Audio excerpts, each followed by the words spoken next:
প্রতিদিন 100-150 করে কাটতে পারেন?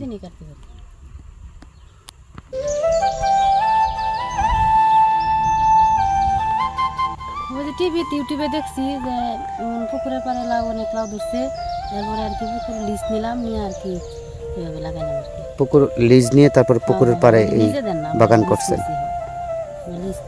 কত টাকার লাউ বিক্রি হয়েছে এ পর্যন্ত? 2-2.5 লাখ টাকা বিক্রি করে হয়েছে। বিশাল এরিয়া তো। হ্যাঁ হ্যাঁ, এরিয়া বলে নতুন ধরতেছে, আর এই বাজার যে হেনতে ব্যস্ত আছি, এনতেও ব্যস্ত আছি কম আর কি। বলে গাছ উঠছে নতুন।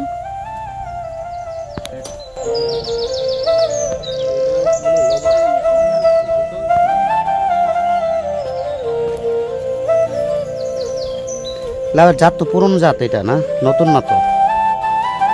পুরনো জাত।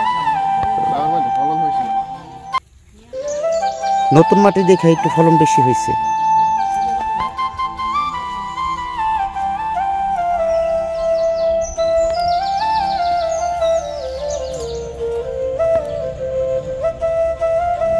কি কি পরিচর্যা করেন? কি পরিচর্যা করলে এত বেশি ফলন আসে?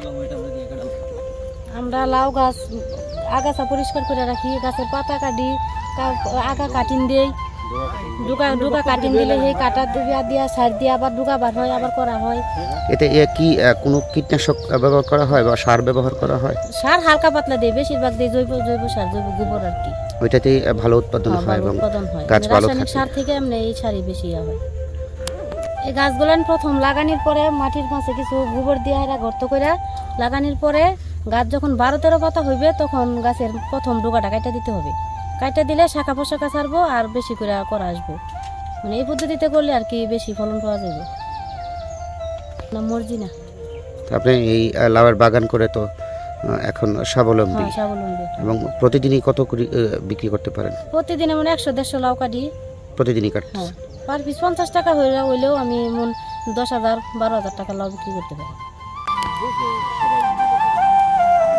দর্শক, গাজীপুরের শ্রীপুর উপজেলার তেলিহাটি ইউনিয়নের একজন কৃষকের লাউয়ের বাগানে আজকে ঘুরতে আসলাম।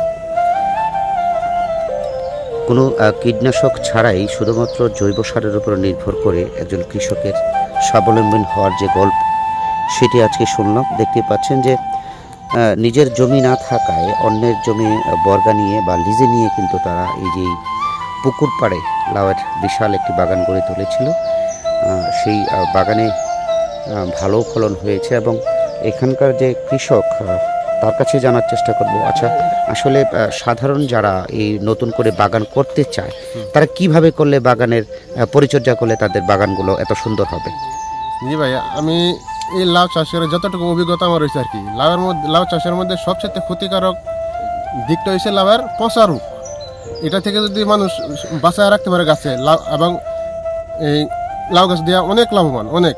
আমি গত বছর 3 বিঘা জায়গা থেকে বাজার খরচ সব খরচ বাদে আমি 10 লক্ষ টাকা ক্যাশ রাখছি। এবারে আমি 1 বিঘা জায়গা বাড়াইছি, 5.5 বিঘা জায়গা লাগাইছি। 5.5 বিঘা জায়গার থেকে 2 মাসে আমি অলরেডি 5 লাখ টাকা উপরে বিক্রি করছি। আপনার খরচ হয়েছে কত? আমার খরচ খালি শুধু জাল কিনা, আমার বাগান বাঁশ আছে, আমার নিজের জায়গার বাঁশ আছে, বাঁশ দিয়া আর খুঁটি দিয়া, খুঁটি আমার নিজেরই বাঁশ, আমার নিজেরই। কত টাকা খরচ হয়েছে? আমার 5 বিঘা জায়গার মধ্যে টোটাল 50,000 টাকার জাল এবং তার লাগছে। আর লেবার খরচ আমরা দুজনেই স্বামী স্ত্রী দুজনেই আমরা পরিশ্রম করি, 1 দুপুর পরিশ্রম করি, 1 দুপুর বাজার করি।